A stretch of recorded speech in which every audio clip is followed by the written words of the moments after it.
Va bene, possiamo partire. Benvenuti a tutti. Good evening and welcome to another appointment in this cycle of international video conferences, all dedicated to tramways and other means of transport.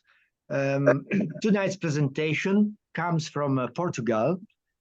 Francisca Andrade will talk about the Porto Tram Museum and its historic tram cars. This presentation will be done in English, and at the end of the evening, if you want, there will be a space for any questions, and you can also use the chat in English in every moment during the presentation.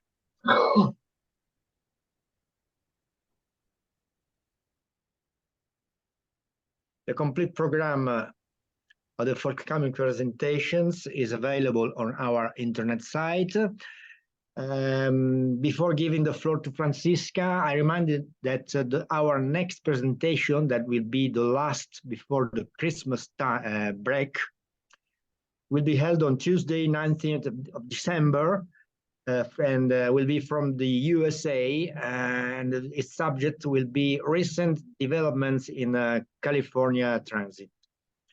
Grazie, ripeto in italiano, buonasera, benvenuti a tutti a un altro appuntamento a questo ciclo di conferenze internazionali. Questa sera la presentazione viene fatta dal Portogallo, precisamente dalla città di Porto o Porto, da Francisca Andrade del Tram Museum di Porto, il Museo del Carro Elettrico. Ci parlerà quindi del Museo di Porto e dei suoi tram storici. La presentazione sarà fatta in inglese, alla fine della serata ci sarà uno spazio per chi vuole fare delle domande in inglese o in italiano, ma sapete che potete usare anche la chat in ogni momento durante la presentazione. Il programma completo delle prossime presentazioni è disponibile sul sito internet. E prima di dare la parola a Francisca, vi ricordo che la prossima presentazione, che sarà anche l'ultima prima della pausa natalizia, sarà martedì 19 dicembre dagli Stati Uniti d'America, e May ci parlerà di sviluppi recenti nel traffico tranviario in California. Grazie, e ora cedo la parola a Francisca. Francisca, if you want, you can start. Thank you very much. Hi, everyone. Thank you very much for being here. As you already know, I'm from Portugal, and you might look at me and think that I'm very young, so there's not a lot of things that I can talk about that you already don't know. But that's why I decided to include the topic of tourism in this presentation, because I have a degree in tourism management, and I think it is an important topic, but it's not used enough times. So in this presentation, I'll be talking about the relation between Porto trams, the tramcar museum, and the tourism industry.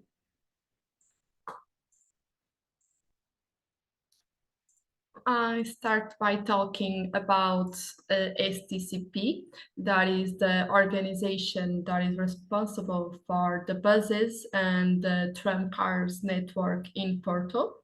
The name of Serviço de Transportes Coletivos do Porto, or STCP, dates back to 1946, when the concession granted by Porto City Hall to a number of entrepreneurs or businessmen to place with the purpose of carrying people.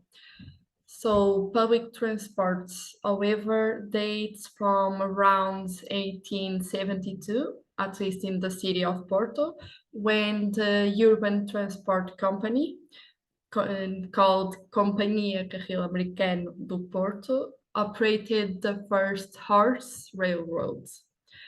1 year later, the operating railway company was set up, and there's another company. So at that moment, there were two public transport companies in Porto until 1893, when they became one.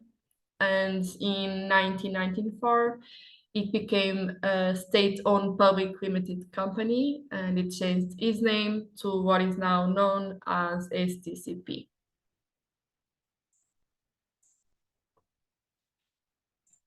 I will then talk about the value that trams used to have in Porto, because I think it's important to compare what it used to be to what it is right now.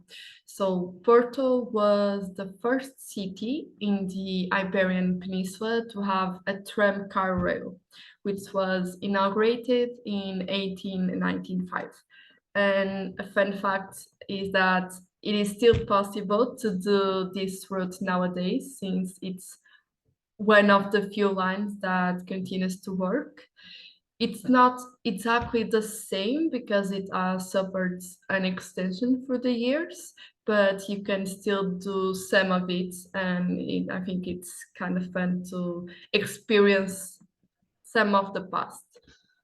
In the beginning, some people were a little scared because it seemed like magic. So it's something that we usually talk about here when doing some visits in the museum, because in that years the electricity is something that since the electricity is something that you cannot see, people at that time really didn't understood how it worked.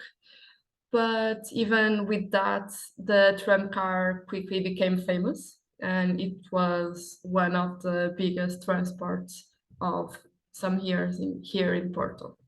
And it was used for different reasons, like going to the work, going to the beach during the summer, to parties and get-togethers. And one thing that I really like is when some people that come to the museum told me about their histories of the people of their life back on that days, and especially when people tell me that they started dating in the trams because they would go take a tram to visit someone or just meet people there. And I really like that because I think that all of this really shows how present the trams were in the life of the locals at that time.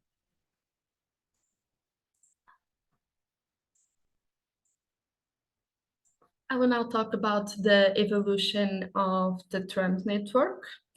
This one, it's around 1960, more or less. I don't have a precise decade, a year of this map, but you can see that there was almost only tram cars, very few buses, some of buses, but the mainly was the tram cars.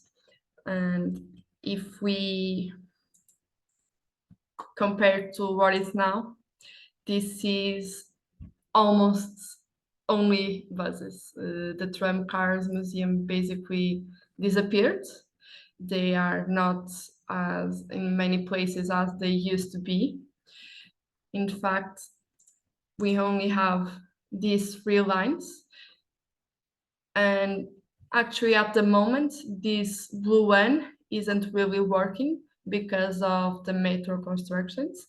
It will be back again, but for like 2 years at least, it's not working. So at the moment, we only have these 2 lines. So it's very small when comparing to what it used to be. One thing that I think it's important to talk about is the difference between the vintage tram cars and the modern trams. Just because Porto really didn't decide to go with more futuristic tram cars, here we still have the old ones. They don't have really difference from what they used to be. And there's a lot of difference that at least I see when I go to another countries and compare them. For example, here you have to buy the tickets inside the tram, so you have to speak with the conductor. It's mandatory to go on a tram ride, while in other countries you usually buy them or in a machine or online, so you don't really talk to anyone. But of course they are way more fast and quieter, and the seats are way more comfortable. But a fun fact about the vintage ones that I think it's good to still being as this way is that you have to change directions of the seats when you do the inverse routes. And I think it's something that people really like to see, and it's part of the experience. The difference that I usually see is that here in Porto, the conductor has to leave the tram car to change the direction of the trolley and the points.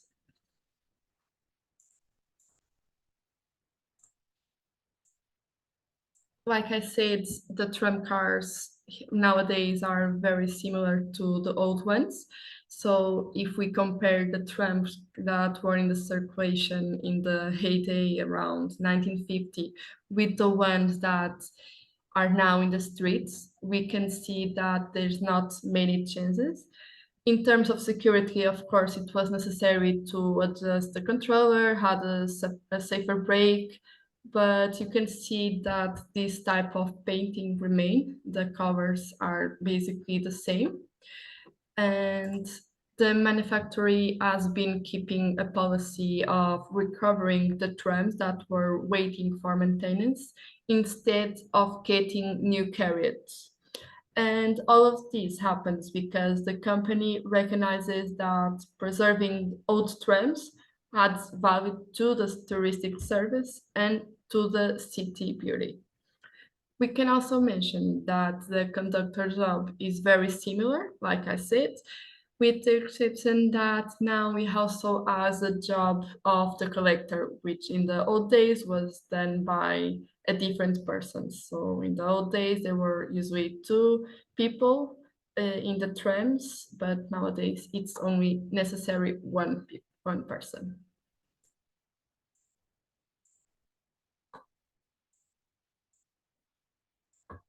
When my grandpa found out that I was working in the Tram Car Museum, he gave me a piece of a newspaper from 1995, a Portuguese from here, the very famous newspaper from Porto that said that a century after the tram arrived, it seemed to be departing. Because at that time, around 1995, there was only one line. Even, it was even less than it is nowadays. So at that time, if we only had one line, so it seemed like the most logical option. However, the Portuguese people, especially the inhabitants of Porto, they are really proud of the meaning of the city's coat of arms and the city history. We have a lot of history that we preserve a lot of things. Therefore, it makes sense to also preserve the history of the trams and of the vintage trams that because if we end with that, we would take some of the beauty and highlights of this historical city, which would be a terrible loss that the Porto is not really ready to deal with. So around this moment, it was basically necessary to make a public choice. Should we treat the tram car as public transportation and obtain recent carriages, or should we start seeing them as different experience and more touristic? This isn't really an easy choice, but if we are being realistic, people are hesitant and a future with just this type of trams would not work since we prefer faster and more comfortable or even more practical solutions. Nowadays, we really want to not take a lot of time to go to other places. And that's why at that time, the city decided to invest in other transportation. And Porto at the moment has the metro system and extended bus network, as I showed you before. And at the moment, it's also expanding the metro lines and creating a metro bus. So as you can see, the tram cars are not the main transportation as they used to be. And with the expansion of these recent transports, it's obvious that the tram cars will increasingly be seen as touristic. However, the government never wanted to take away this way of transportation from the residents, and that's why the monthly public transportation pass is accepted, even though the price of the normal ticket it's more than the double of a ticket for the metro and the bus. Here we can see the example of the tickets that are sold in the tram cars. Um, it's not a very, it's not the best quality photo, but I just wanted to show you that we have 5 types of tickets. We have for children's this one, it's only a ticket from one way. This is for adults. This is also for adults, but one way is 2 ways. And this is for 2 days tickets.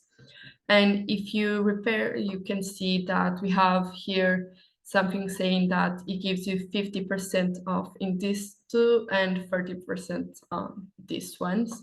And it's a discount to enter into the museum, since it was a way that we found to attract more people to visit the museum.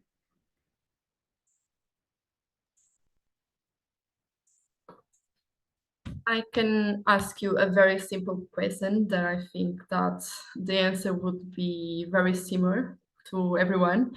That is, what is the best option to preserve the memory and the history of the tram cars? And I think we can agree that is by creating a museum. The Tram Car Museum in Porto was first opened in 1992, and it's located in the former thermoelectric power station, where the electricity that was produced was used to power almost all the network in the city. Therefore, the museum has 2 different main exhibitions. In the first floor, where you can see the tram cars that used to be in circulation, and the second floor is where you can see the machines that used to produce the electricity. It is located in the riverside of the river near the city center. So the views are definitely a plus. However, it is not very close to the main touristic things. Even the residents that pass through it every day sometimes don't even recognize the building as a museum, since it doesn't have a lot of obvious information to clarify unless you enter the building or pay very attention to small details. I will then do a small virtual visit to museum so you can get to know a little of what we have.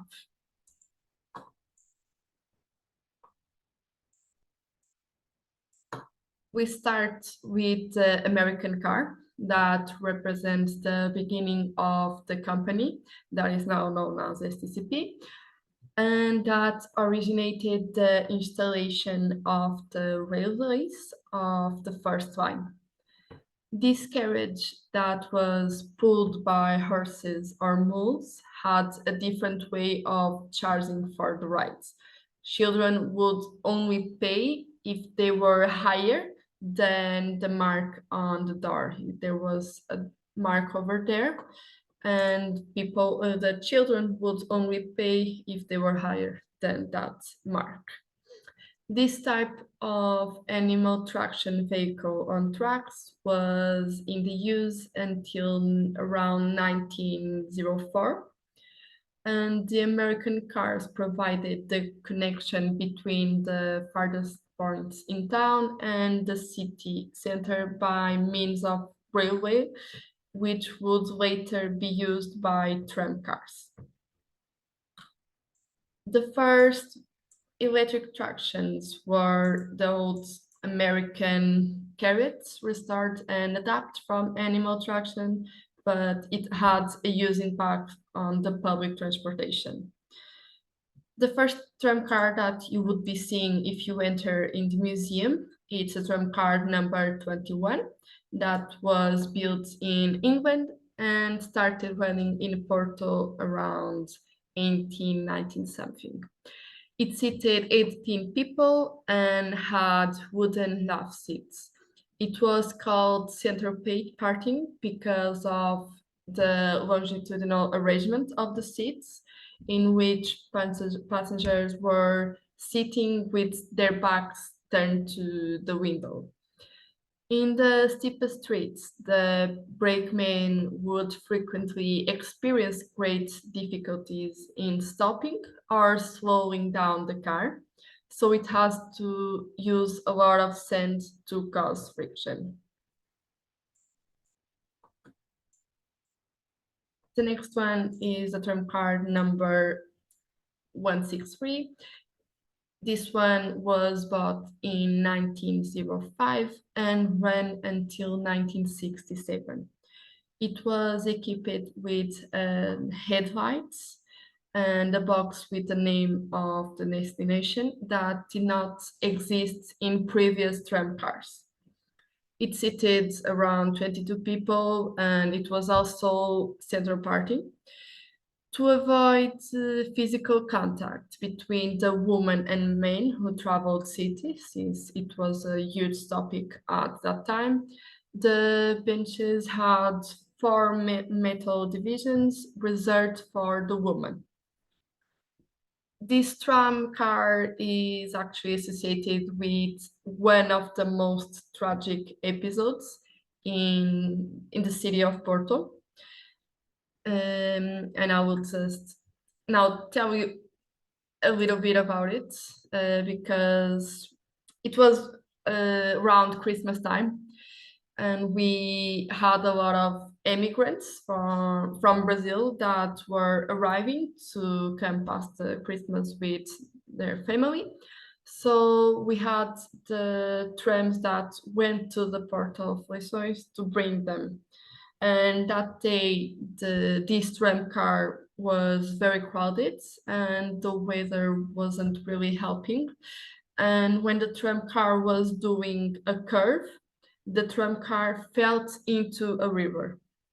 A lot of people who watched the situation because it happened in a place with a lot of workers. They ran to help and to take the passengers from the water. And for that, they were honored for their courage. Unfortunately, some people have died, especially because of two causes. From the cold, since it was Christmas time, it wasn't very warm, so the water was very cold. And also because they didn't know how to swim. And with the help of some cranes, they took the tram car from the water the next day. So this tram car, it was very replaced and it has a lot of different things to add to it. But this is the most famous story of our tram cars.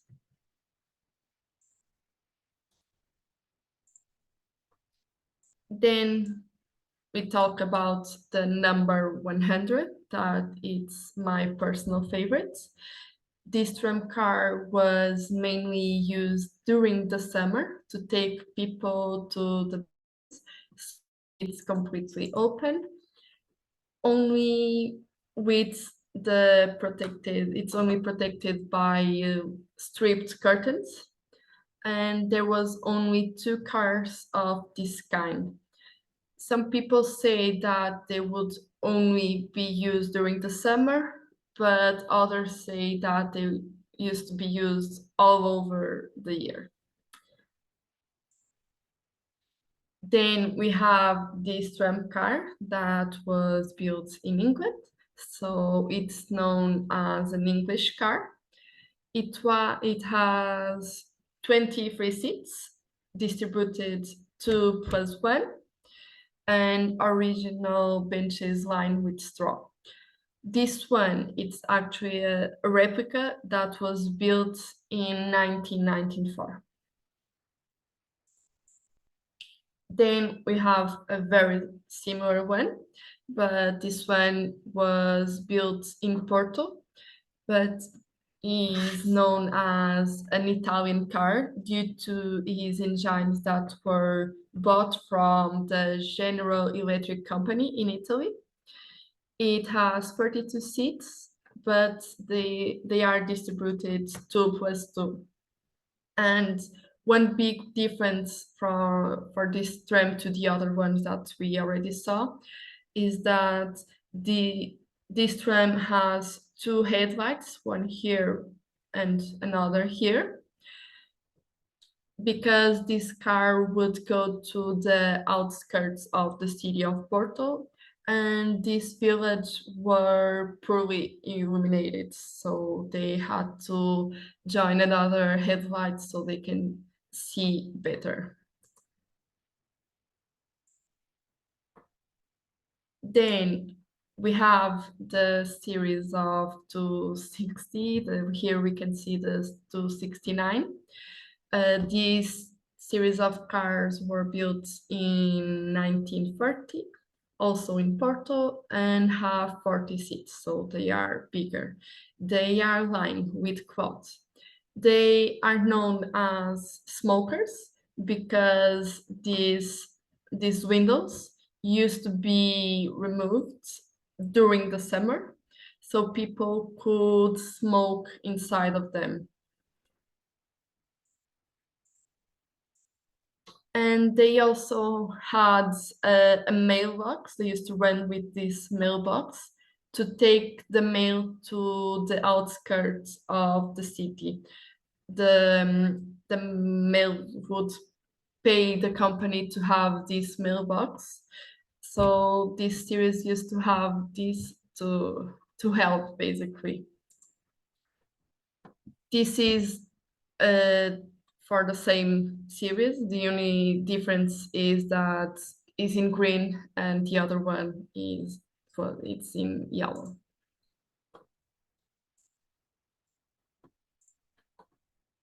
Here we have the tram card number 288. This one was built in Belgium in 1929 and has 40 seats and two bogie chassis. It is the biggest vehicle, and they were seen as the most elegant of all cars at that time. These tram cars, the tram cars of this series were bought after a huge fire that destroyed more than 30 vehicles, and that's why the Porto decided to invest in big trams. So this is the biggest tram that we have in our museum.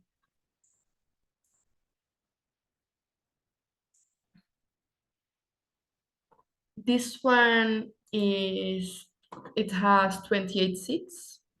It also has a mailbox. It was also used to go to the outskirts. And it also first started running with removable windows, but they were fixed due to the uncertain weather in Porto. If you have ever been to Porto, you know that one day can be a very pretty day, the other one can be with a lot of winds and raining. So they decided to just fix the windows and they weren't removable anymore.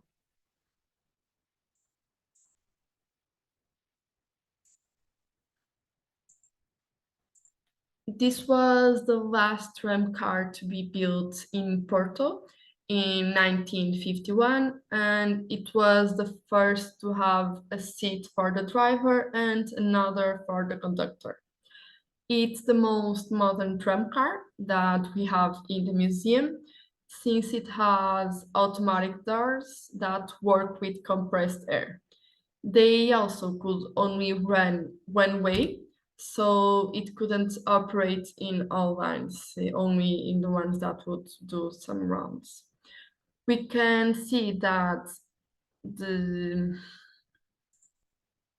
tram, even though this tram car was built in Porto, it is very different from the ones that are now in circulation.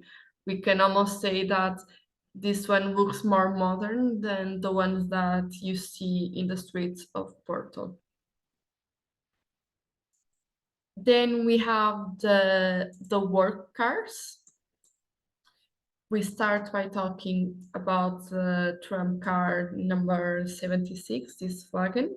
This tram car is a replica of a vehicle built in the workshops of Porto. And inside of it, it has a workshop. It has a lot of things that used to repair pots and to tow other tram cars. It was basically used for that. It was as an help car, tram car. Then we have the tower tram car number 49. This one was built in Porto between 1950 and 1920.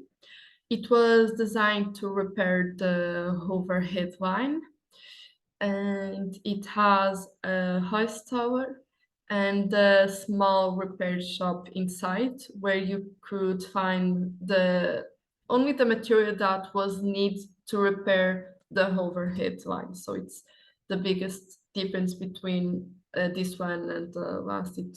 This one was the headline and the others were mainly the rails.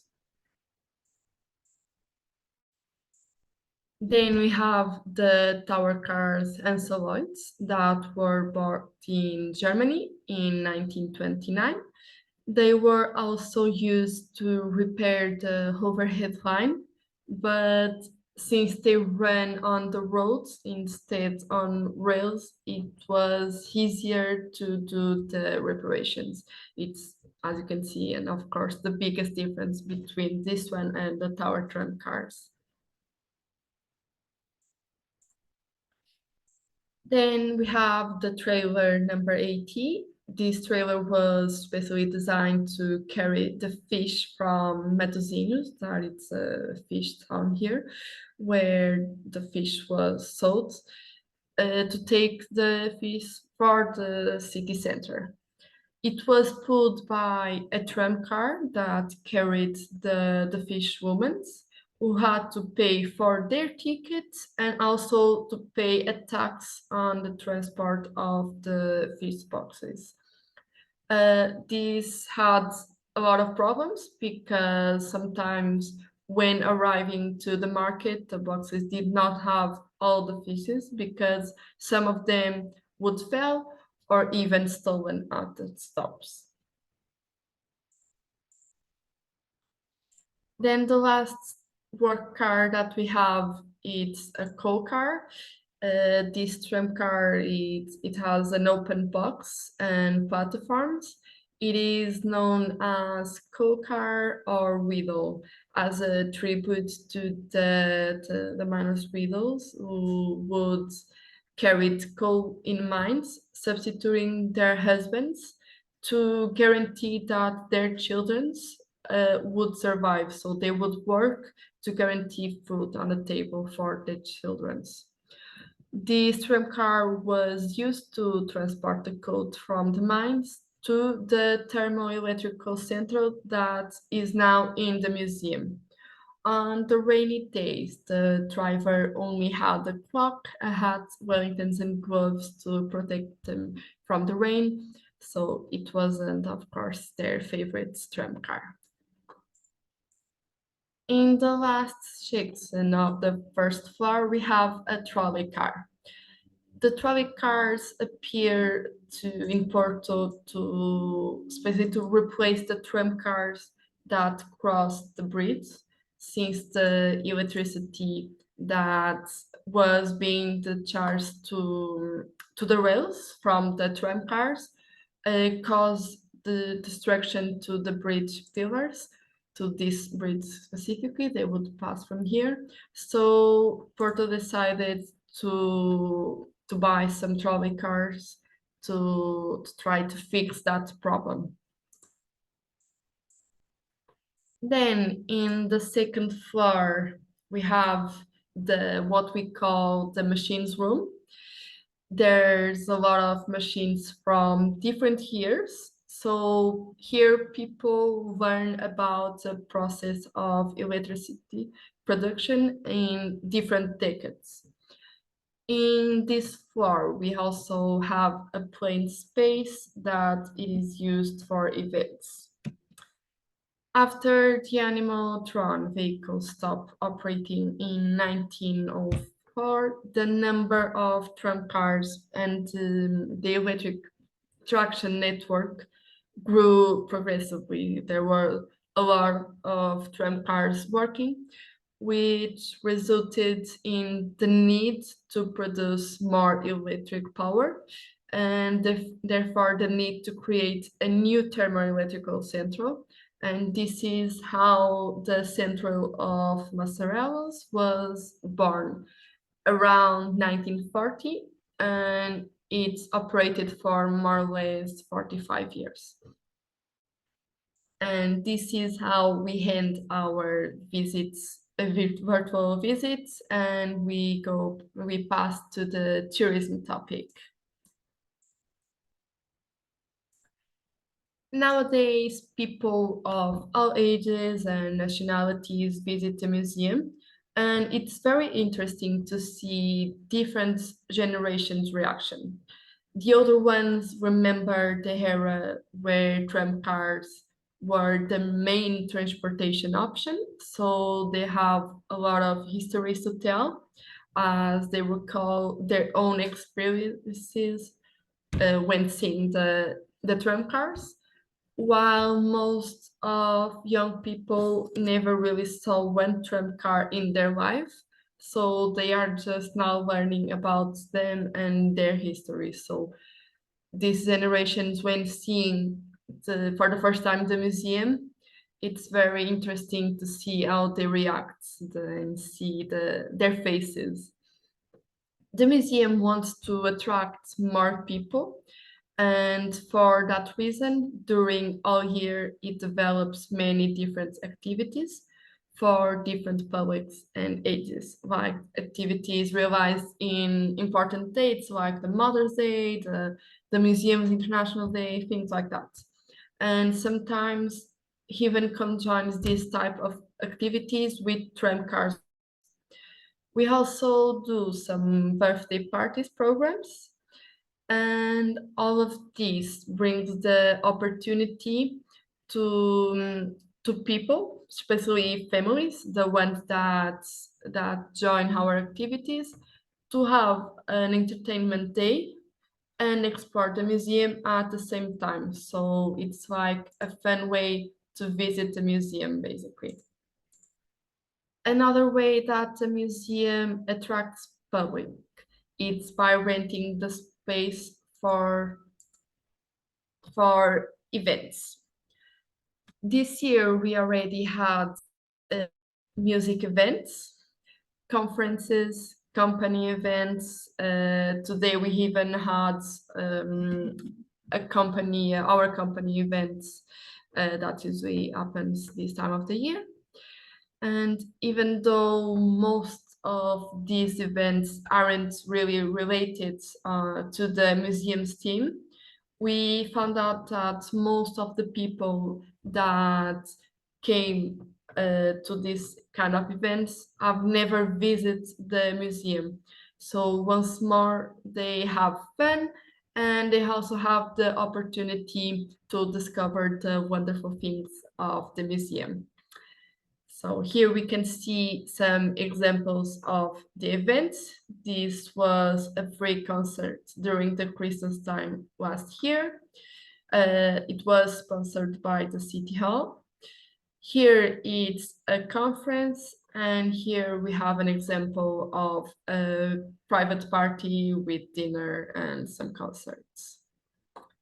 However, I can say that the biggest event that the museum organizes every year is the tram car parade.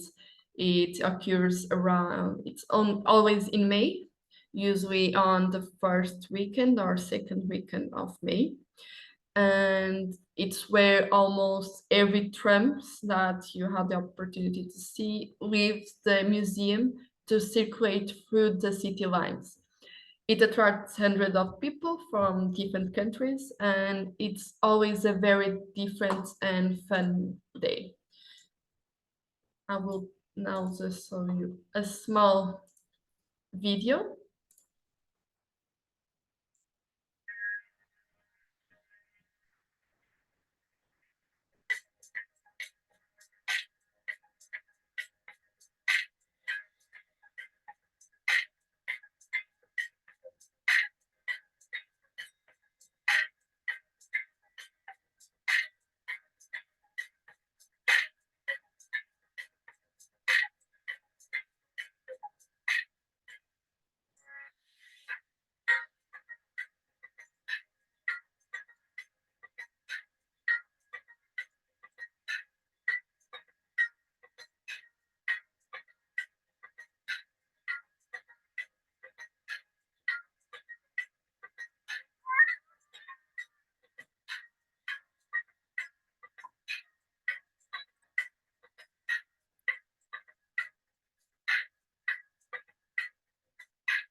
This video is from the parade last year. It was the 150th anniversary of the company, so it was a huge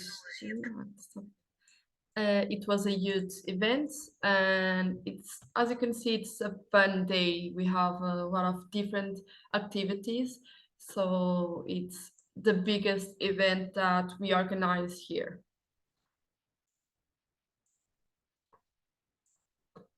A huge problem that there is nowadays in the tourism industry is with the community, because the museum exists to keep and preserve the memories of a city. So we can say that a museum is made for a community. However, the best way to know the history of a city and a country is by visiting museums. Therefore, we can also say that it is for tourism. And one of the biggest difficulties is to combine both publics, since they have different needs and wishes. We can look at this as we look for a coin. Its public is a side of a coin. They are in different directions, but they need each other to work.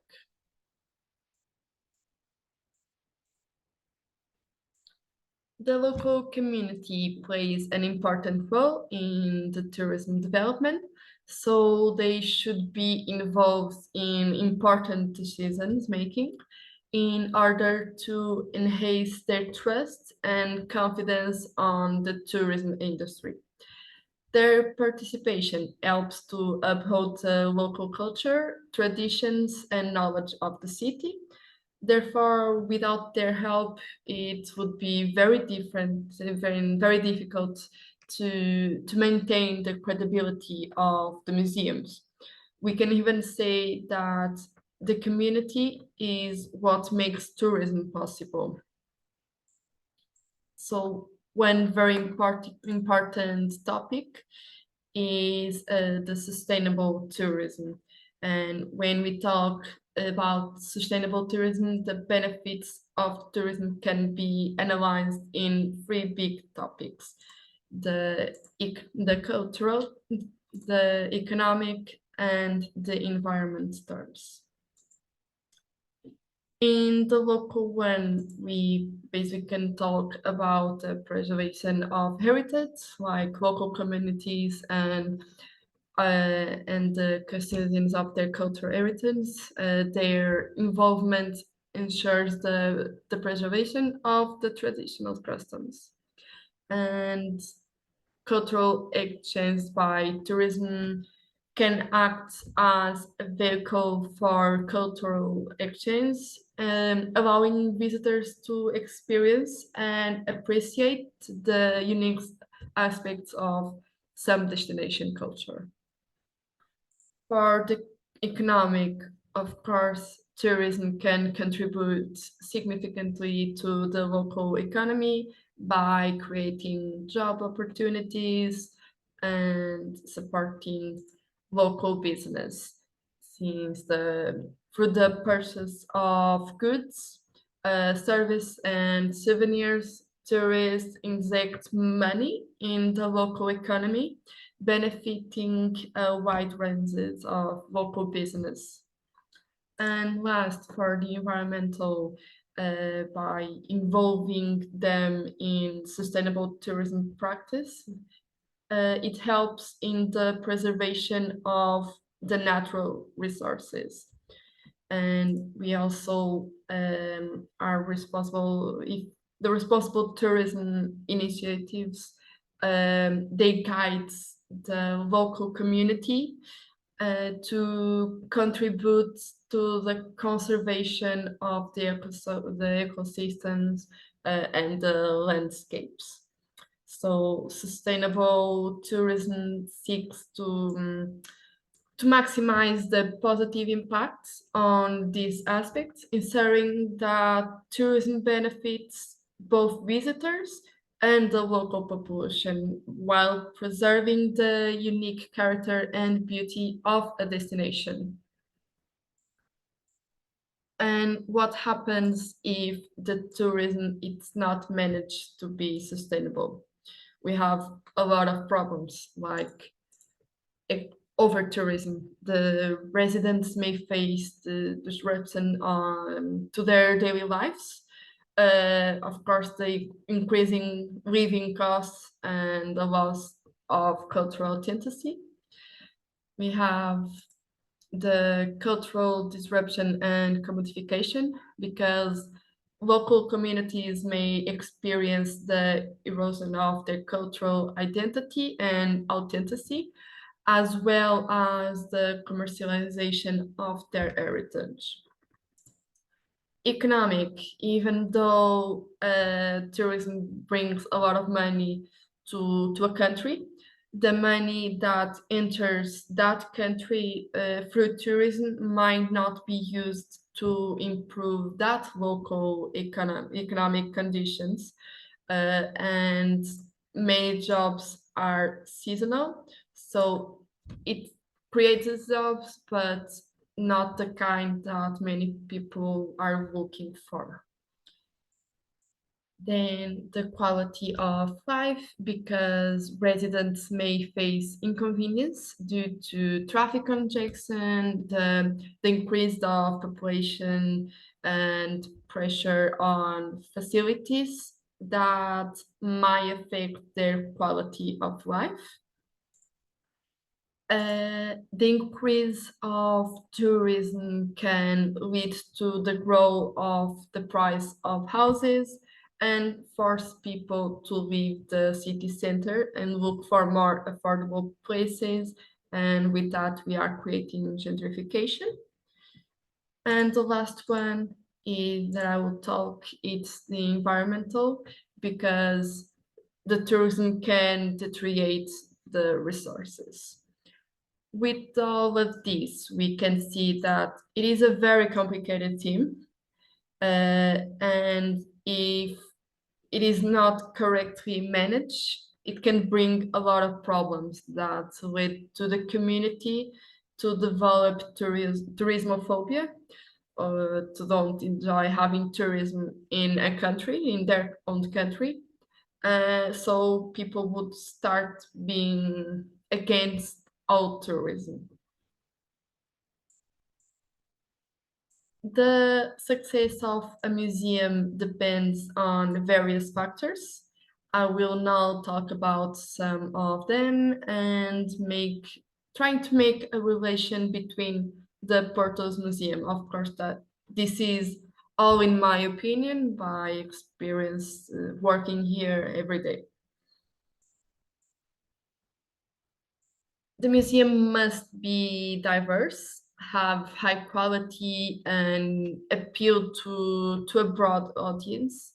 And they should have a permanent collection and also rotating exhibits to keep the context always attractive and relevant. In Porto, in the Tram Museum, at the moment, the rotating exhibition is small and doesn't really rotate as often as it should. Then we have the visitor's experience, that the museum should focus on creating a positive and immersive visitor's experience. For example, by using interactive displays and technology.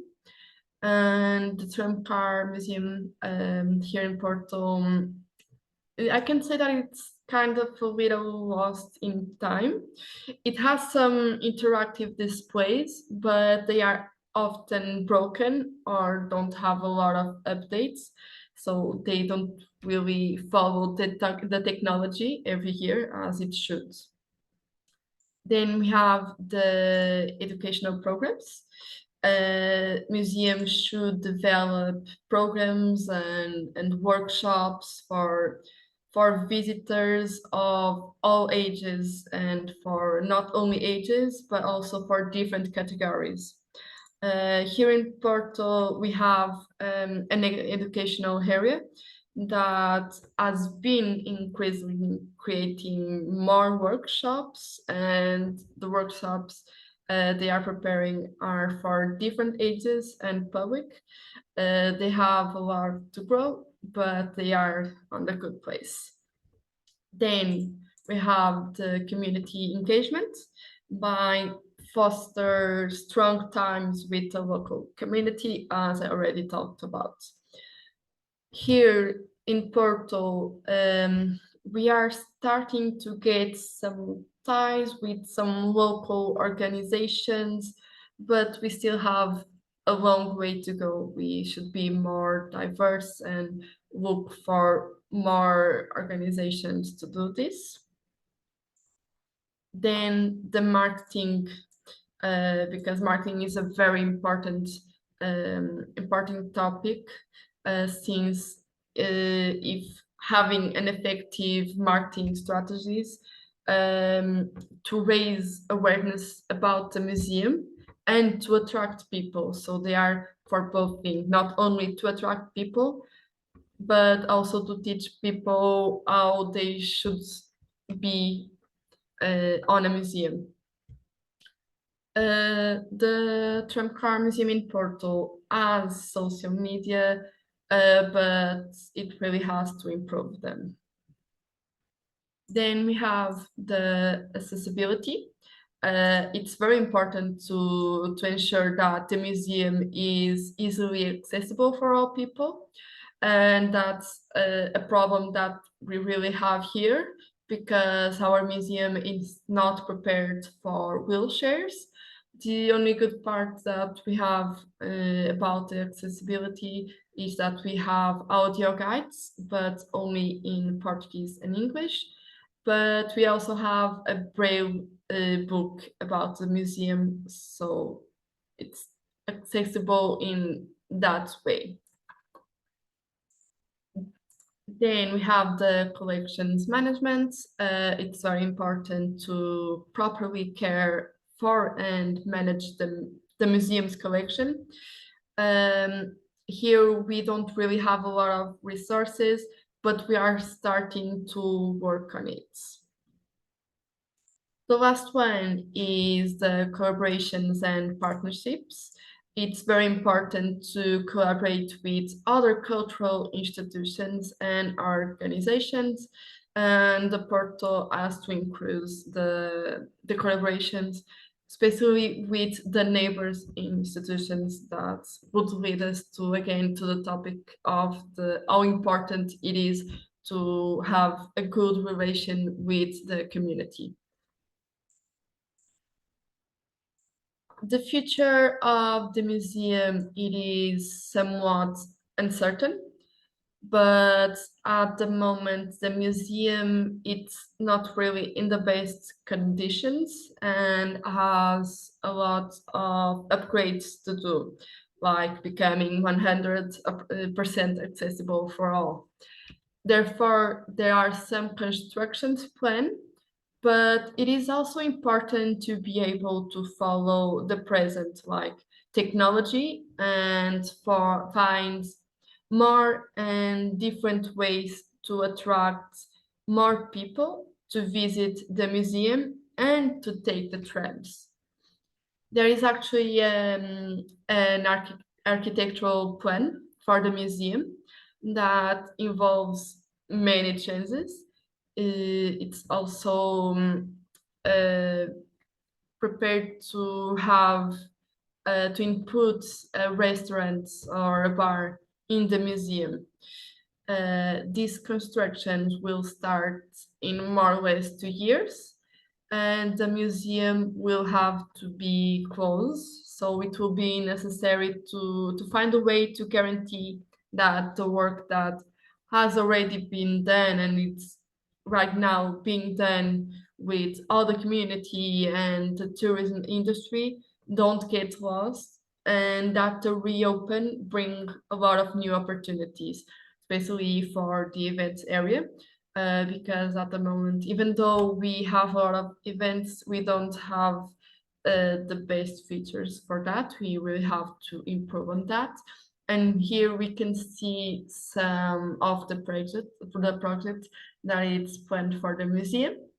It's a little different. It's way more modern, but I think it will be the best decision for the museum, and to try to guarantee that the museum follows the future and is able to attract more people.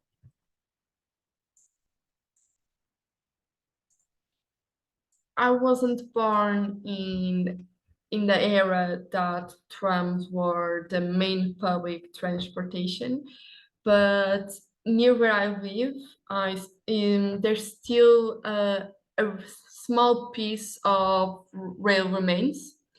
So I grew up listening to my parents and my grandpa telling me all about their experience on the tram cars. Even my older brothers sometimes talk about that. And by keeping the authenticity of the trams, the older generations can make a trip back to their past, and my generation can experience and have a different perspective for our parents and grandpa's life.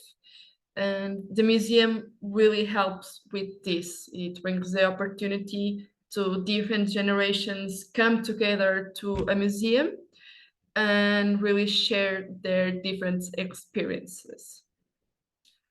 Actually, when I was a kid, uh, I barely took the tram. The only time that I remember doing it, it was on a school trip to the tram car museum. Um, and just a small fun fact for this is that 20 years later, when I come to work to the museum, I found out that the person that gave me and my class the guided tour was still working in the museum.